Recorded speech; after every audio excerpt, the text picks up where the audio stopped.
Hi friends, welcome to ஹர்னி kitchen. இன்றைக்கி ஹர்னி கிச்சனில் என்ன பார்க்க போகிறோன்னா, உருளைக்கிழங்கு வச்சு ஒரு ஈவினிங் ஸ்நாக்ஸ் எப்படி செய்கிறதுன்னு பார்க்க போகிறோம். அதுக்கு இந்த மாதிரி 4 உருளைக்கிழங்கு தோல் சீச்சு எடுத்துருக்கோம். மிளகும் உப்பு வச்சு தான் நம்ம அந்த ஸ்நாக்ஸ் செய்ய போகிறோம் இன்றைக்கி. அதுக்கு 1 டீஸ்பூன் மிளகுத்தூள் எடுத்துருக்கோம், தேவையான அளவு உப்பு எடுத்துருக்கோம். இப்போ தோல் சீச்சு வச்சுருக்கிற உருளைக்கிழங்கு நம்ம ஒரு பாத்திரத்தில் போட்டு வேக வச்சுக்க போகிறோம். நம்ம ஒரு பாத்திரத்தில் வேக வைக்கிறதுனால உருளைக்கிழங்கு இந்த மாதிரி 2 கட் பண்ணிக்கிறோம், அப்போ தான் சீக்கிரம் வேகும். அதுக்காண்டி இப்போ தண்ணி கொதிக்குது. நம்ம கொதிக்கிற தண்ணியில் இந்த மாதிரி தோல் சீச்சு வச்சுருக்க உருளைக்கிழங்கு சேர்த்துக்கணும்.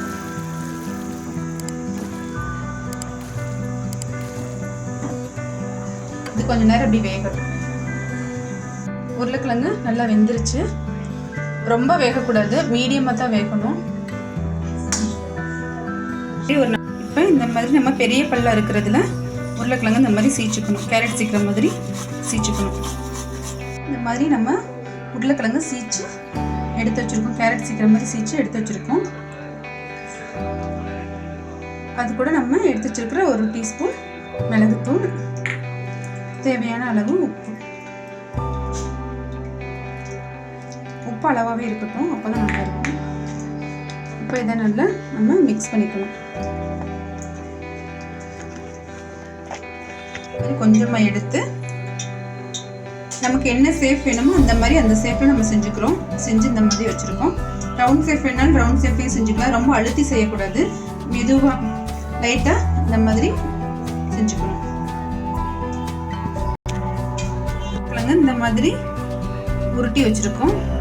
ரொம்ப சாஃப்டாக தான் இது பண்ணணும். ரொம்ப அமுத்தி பண்ணிட்டோன்னா உருளைக்கிழங்கு உள்ள வேகாமல் இருக்கும். இப்போ எண்ணெய் காஞ்சிருச்சு.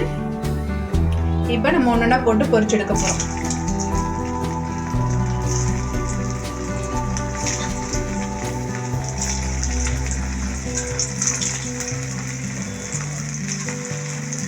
மீடியம் சிம்லேயே வச்சு நம்ம இதை பொரிச்சு எடுக்கணும்.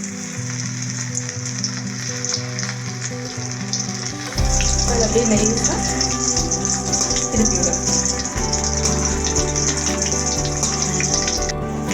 இந்த மாதிரி மெதுவாக நம்ம திருப்பி விட்டுக்கணும்.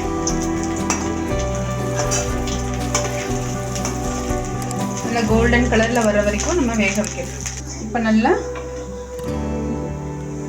நல்லா இங்கே பொரிஞ்சிருச்சு. நம்ம இப்போ வேறு பிளேட்டுக்கு மாற்றிக்க போகிறோம்.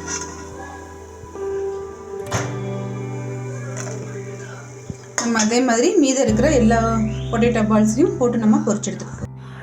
பொட்டேட்டோ செஞ்சு எடுத்துட்டோம். இது ரொம்ப ரொம்ப ஈஸி. வெறும் உப்பு மிளகுத்தூள் மட்டும் வச்சுமே நம்ம செஞ்சுருக்கிறது. இதை நம்ம ஸ்நாக்ஸாகவும் சாப்பிட்டுக்கலாம், நம்ம சாப்பாடோட சைடிஷாகவும் வச்சு சாப்பிட்டுக்கலாம். நல்ல மொறுமொறுன்னு இருக்குது. நீங்களும் உங்கள் வீட்டில் இந்த மாதிரி ட்ரை பண்ணி பாருங்கள். இந்த வீடியோ பிடிச்சிருந்துச்சுன்னா லைக் பண்ணுங்கள், ஷேர் பண்ணுங்கள், கமெண்ட் பண்ணுங்கள், சப்ஸ்கிரைப் பண்ணுங்கள்.